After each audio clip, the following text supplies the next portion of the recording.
నీవెంత వినమ్రుడవైతే నీ కీర్తి అంతగా అభివృద్ధి పొందుతుంది అనేది హరినాథుడి సూక్తి. ఆ ప్రకారం నడుస్తున్న తెనాలిలోని శ్రీ కుసుమ హరినాథ్ మందిరంలో ఆధ్యాత్మిక కార్యక్రమం భక్తి జనరంజకంగా సాగింది.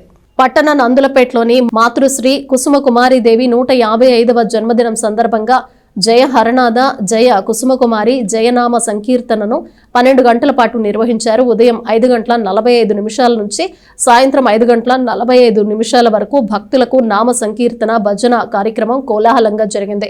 హాజరైన భక్తులకు మధ్యాహ్నం అన్నప్రసాద వితరణ, సాయంత్రం హారతి తీర్థ ప్రసాదాలతో కార్యక్రమం ముగిసింది. మందిర కమిటీ అధ్యక్షుడు పివిఎస్ నరసింహం, ఇతర పాలకవర్గ సభ్యులు పర్యవేక్షించిన కార్యక్రమంలో రాచపూడి సుజాత, ముద్దాభక్తుని రమణయ్య, కమిటీ సభ్యులు పాల్గొన్నారు.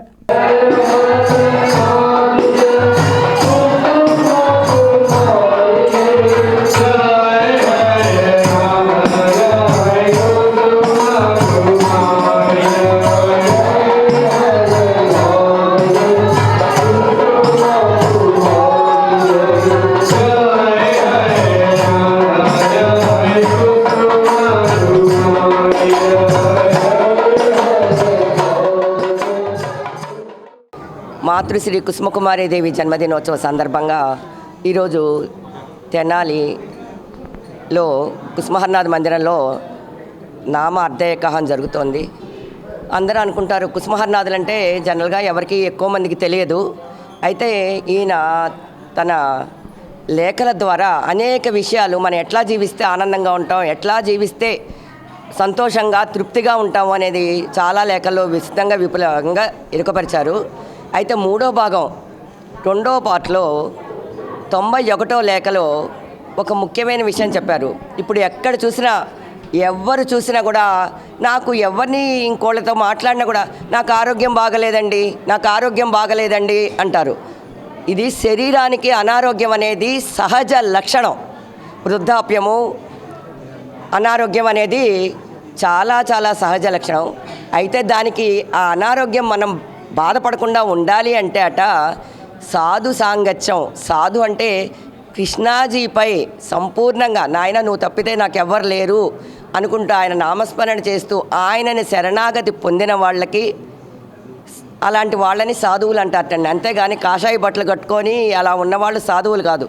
కృష్ణాజీపై సంపూర్ణంగా ఆధారపడ్డవాళ్ళు భగవన్నామం చేస్తూ నేను నీవాణ్ణి నాయన అనుకునే వాళ్ళకటండి.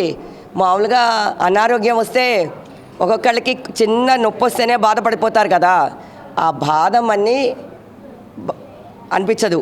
అంటే 1000 రూపాయలు అనే ఖర్చు ఉన్న చోట 1 రూపాయి ఖర్చు పెడితే ఎట్లా ఉంటుందో మనకి 1000 రూపాయలు అంత విలువైన నొప్పి అంత ఎక్కువగా ఉంటే చిన్న నొప్పితో సరిపోతుందండి.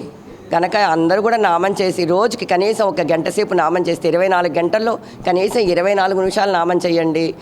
నేను చేస్తున్న పని ఎవరికి? ఈ శరీరం ఇచ్చిన కృష్ణాజీ సేవ కోసం చేస్తున్నా. మీరు వంట చేయండి, పని చేయండి, బట్టలు ఉతకండి. బట్టలకి మురికొదిలిస్తున్నాడు అంటే మన మనసులో ఆ స్వార్థపైన ఆలోచనలు లేవు. ఇది కృష్ణాజీ పని కనుక చేస్తున్నాను. వంట చేస్తుంటే కూడా ఇది కృష్ణాజీ ఇచ్చిన శరీరాలు, వీళ్ళందరికీ నేను చేస్తున్నాను అనే భావంతో జీవించండి. అందరూ ఆనందం పొందండి. అలాగనే సాయంకాలం పూట ప్రతిరోజు ఈ మందిరంలో 6:30 నుంచి 7:30 వరకు నామం జరుగుతుంది. పాల్గొని అందరూ ఆనందం పొందాలని కోరుతున్నాను. జై బోలో. స్థానిక గాంధీనగర్లోని కుసుమహర్నాథ్ మందిరంలో ఈ రోజున 155వ కుసుమకుమారి జయంతి సందర్భంగా మందిరంలో ఈరోజు నామస్మరణ ఉదయం 6 గంటల నుంచి సాయంత్రం వరకు కుసుమహర్నాథ్ జై కుసుమకుమారి జై అనే ఒక నామస్మరణ భక్తి బృందం భక్తులచే చేయిస్తున్నాము. కుసుమహర్నాథ్ మందిరంలో ప్రతిరోజు కూడా పూజలు జరుగుతూ ఉంటాయి. ఇవాళ ప్రత్యేక పూజలు, అన్నదాన కార్యక్రమం ఎంత కూడా నిర్వహిస్తున్నాము. భక్తులందరూ కూడా స్వామివారిని, అమ్మవారిని దర్శించి